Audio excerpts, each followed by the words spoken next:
ஐயா அவர்கள் நிறுவனர். ஐயா அவர்களை நாங்கள் ஏற்றுக்கொள்கிறோம். தொடர்ந்து ஐயா எங்களுக்கு வழிகாட்ட வேண்டும். அவருடைய தியாகத்தையும், அவருடைய அதேபோன்று ஐயாவினுடைய காலத்திற்கு பிறகும் அவர் போற்றப்படக்கூடிய, எல்லோராலும் மதிக்கக்கூடிய ஒரு தலைவராக எதிர்காலத்தில் தொடர வேண்டும். இதில் எந்த மாற்று கருத்து யாருக்குமே இருக்க முடியாது.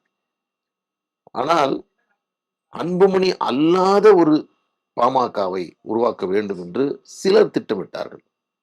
சிலர் அதற்கு அவருடைய விருப்பத்தை மெல்ல மெல்ல அந்த காய் நகர்த்தல் கூடிய பணிகளை அவர்கள் மேற்கொண்டார்கள்.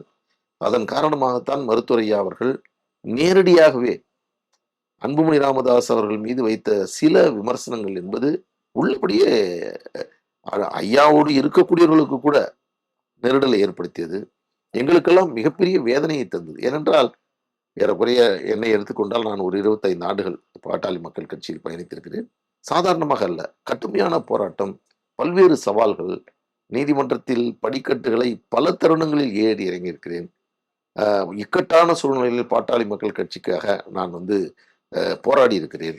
இதே போன்று ஒவ்வொரு கிராமத்திலும், ஒவ்வொரு பகுதியிலும், ஒவ்வொரு நகரத்திலும், ஒவ்வொரு பொறுப்பாளரும் மிக கடுமையாக அவர்கள் போராடி இருக்கிறார்கள்.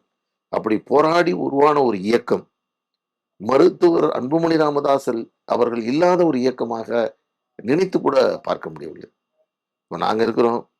எந்த தருணத்திலும் மருத்துவர் ஐயா அவர்களை இல்லாமல், அவருடைய பெயர் இல்லாமல், அவருடைய நிறுவனர் என்ற அடைமொழி இல்லாமல் இந்த இயக்கத்தை கட்டமைக்க வேண்டும் என்று துளியும் நாங்கள் நினைக்கவில்லை. அப்படி ஒரு விருப்பம் கொண்டவர்கள் இல்லை.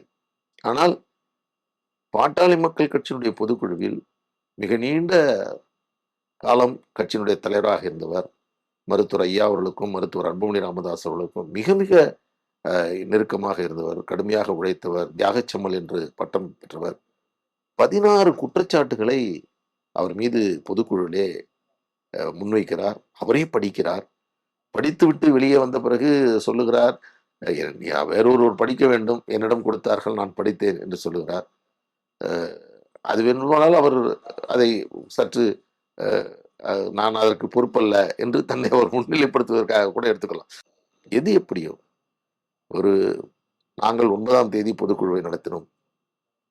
அந்த பொதுக்குழுவில் கலந்து கொண்ட ஒரே ஒரு நிர்வாகி கூட மருத்துவர் ஐயா அவர்கள் குறித்தோ, தற்பொழுது இருக்கக்கூடிய கட்சியினுடைய இந்த முரண்பாடுகள் குறித்தோ, நெருக்கடிகள் குறித்தோ எந்த கருத்தும் தெரிவித்து விடக்கூடாது, சொல்லக்கூடாது என்ற நிபந்தனையோடு தான் அவர்களை நாங்கள் பேச வைத்தோம்.